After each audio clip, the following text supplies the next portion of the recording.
Good morning. Happy day happy day 14, but this is my day 13 video. I apologize, I didn't get it done last night. There were other things, like the night before, tending to my burn. There were other things that I needed to tend to, including what we call in the behavior therapy world teachable moments for my niece. I love those. Teachable moments come in the form of everything, every possible way, every day. And I remember when I've kind of always known those, but we learned during my certification course how to actively be a participant in those for anyone. Obviously, you have to kind of be a little careful because some people don't necessarily want to be taught, quote unquote. But just like with the kids that I worked with, I was a behavior therapist for the school district here, working with special needs children. So that's anything from autistic to cerebral palsy, emotionally disturbed, everything. It was an amazing, amazing, amazing job. And sadly, the only reason why I'm not still doing it is because of political reasons. But anyway, every day was clarity into life, into behavior, into human beings, into the human condition. It was amazing. I really, really miss doing it, but it taught me so much that I could carry it over into any other profession. And it was an awareness of the fact that studying human behavior is something that's done every day. When I was in college, I remember that I hated going to bars with my friends if I couldn't dance, because really the only thing I liked to do was dance, because it was an expression of freedom. It was an expression without having to talk. There was so much the surface level conversations in bars used to piss me off. I'll be honest, it was hard because I'm not a drinker, only because I can't handle my alcohol. I'm a lightweight, I'm a flyweight. Half a glass of alcohol gets me tipsy. A full glass, I'm drunk. So it's, once I get to the part of drunk, oddly enough, it serves for me the depressant that it is. It doesn't necessarily give me that energy and that high and that fun that everybody else seems to have. I always felt so left out, but it's me. And I'm definitely very accepting of that. So anyway, talking about bars in college and the interactions that happen in bars actually is a segue into a greater question that has been looming about and is still actually part of it falls under my intent. I just have to, it's something that I haven't been talking about with you guys because other things have taken precedence, but it's something that needs to come up. And so I might as well just, since I'm on this right now, I am trying to figure out the physical realm. I don't really know any other way to pose that. The physical realm, meaning there are so many beautiful people, beautiful souls, and I do consider each person a soul. There's a line in Titanic that I love. It stands out. There's so many, but there's one where he says, "How many souls?" And he basically asked the captain how many souls are on this ship. He didn't ask how many people. He asked how many souls, and I love that. I love that person that when they wrote it, when James Cameron and all the writers wrote it, it was very specific because every person really is a soul. There's people that will say, this person's soulless, that person's soulless. I believe everyone has a soul. Their soul just may be further away from the attachment to the being, to the physical self for them. I don't even know, for people that are incarcerated, the Ted Bundys and the Jeffrey Dahmers and for certain people, that people will say that their soul was just black or it was so dark and it was just unattainable. I'm still pondering all of that. I have a fascination with prison, jail, incarceration, all of that, because I consider all of those souls that are incarcerated, indeed souls. Anyways, I took a few steps backwards. That's an entire different conversation about prison. I'm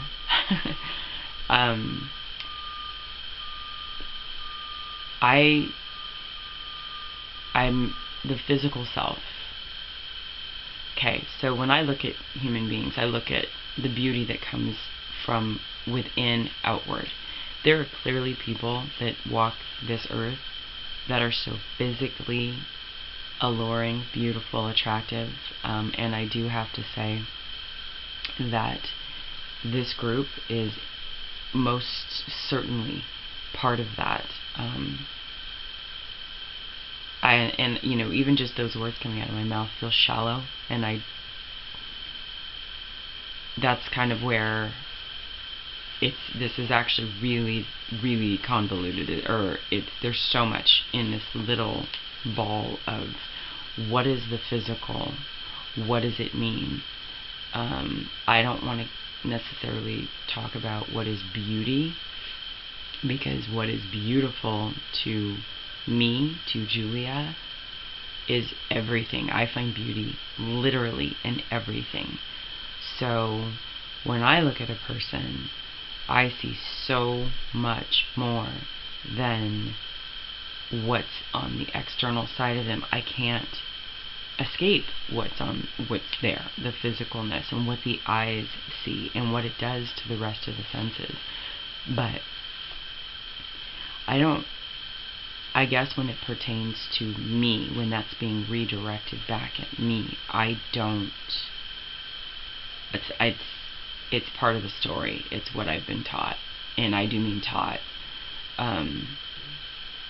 When you have a parent that wants the best intent for her, at least for me, not for my sister, but for me, her intentions were to make sure that I did not focus on physical me, any part of physical me, and that I educated myself, that I focused on everything but.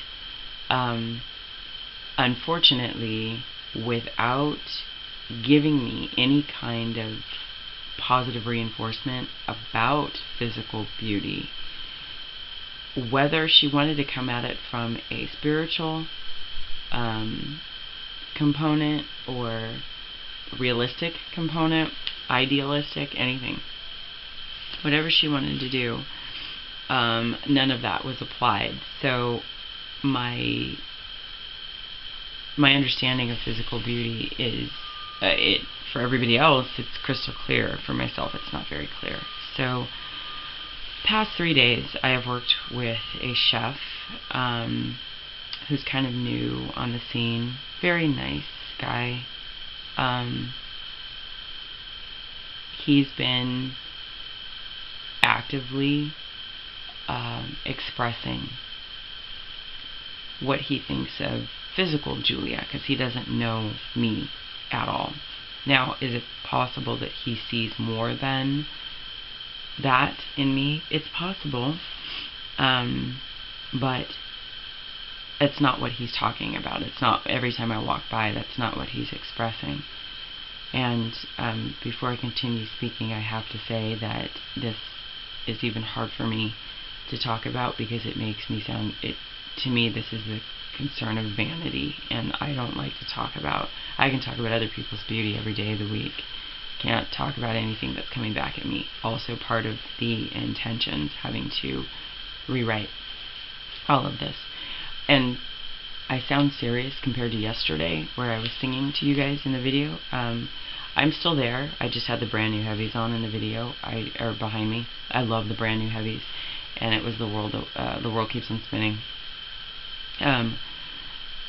So that's still there in me. I just really want to focus on this, because I've journaled about it, I've thought about it, I wondered how I was going to share this with you guys. And so rather than me talk about this, I'm posing the question to you guys. Within your spiritual souls, within your spiritual selves, how does the physical play a part, because undoubtedly everyone takes care of their physical selves, correct? So, I mean, you guys are extraordinarily beautiful people. I mean, from a aesthetic perspective, you're beautiful people. There's no doubt. You take good care of yourselves. You know, obviously, all of you take care of yourselves physically. You take good care of your temples, whether it's what you eat, your workouts, yoga, everything, because it doesn't just benefit the spiritual side of you, it benefits the physical, what we touch, what we see every day when we look in the mirror. But beyond that, and the exchange between fellow human beings, how does that connect to the spiritual side? How do you, and I've already asked Kevin this question, so I get it from him. But for everybody else, and even Kevin, I'm posing this question again to you. You have physical you.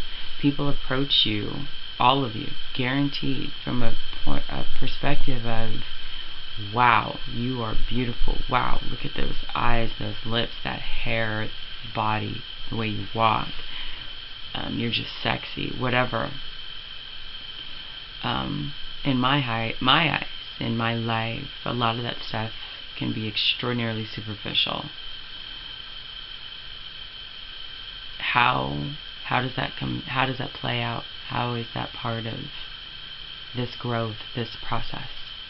So, I would love to know what you guys all think about it. And I hope it's okay for me to pose the question as opposed to making all the statements, because this is one that I truly want to understand. It's one that I really want to become free from. I don't. And keep in mind, you know, like when I post photographs, or you guys can't see them behind me, but I have tons of photos. I love photos. It really is my favorite medium, because it's my, in terms of art, I do believe the eyes are the, well, I know you guys do too, the eyes are the windows to the soul. And I believe photographs can pull so much of that out. And so many of you guys have shown that, like on profile pictures and pictures that have been taken, whether they're selfies or people have taken them of you. Beautiful, beautiful pictures that really emit so much emotion. So posting of like recent photographs of myself, it's the emotion that's gathered by the photographer that I am posting, not me. I know that sounds probably strange, but that's how I feel. Anyway, I definitely want to end here because I know I can ramble on, and I have my camera set for a slower speed so it uploads faster, which is funny because it took 12 hours to load yesterday. So anyways, I'm going to go for a walk right now, and then I have another day of work. It's another day of holiday parties, so I'm off. I will finish day 14 tonight so I can get back on track. But I wish you guys all a beautiful Saturday, incredible weekend, incredible everything, incredible every moment that you have today.